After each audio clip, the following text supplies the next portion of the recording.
Let's take a moment and discuss the non-dominant arm. And I'd like to put the racket down for a moment and show a throwing motion.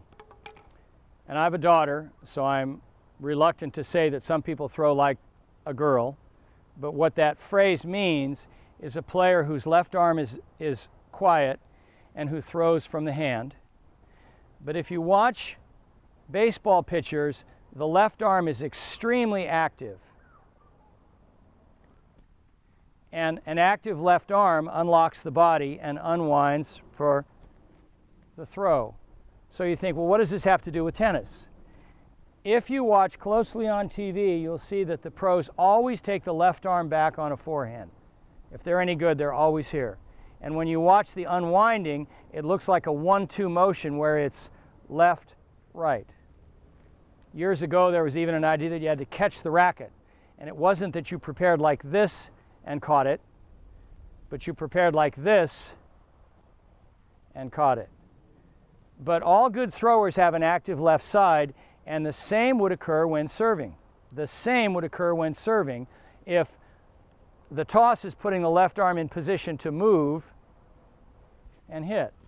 So years ago at a conference, I had the great opportunity to spend some time with Vic Braden, and I'm good at asking questions and listening.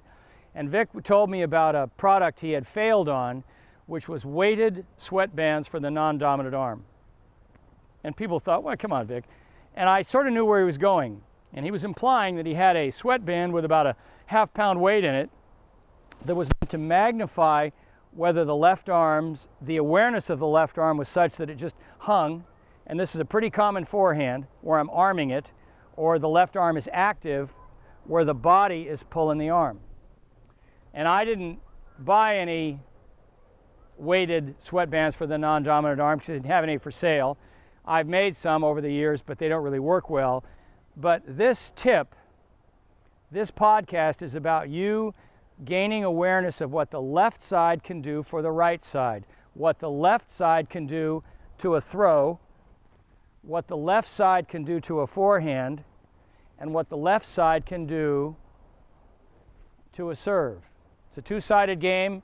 There's two arms to use, and there is a way for you to use your left arm, and I guarantee if you work on this with your awareness at first and then experimenting on court, you'll have much better rhythm when hitting the ball. And you could call this left-right, you could call this 1-2, you could call this body-arm, but it's all about your rotation and how this arm could always be part of your game. Always be part of your game.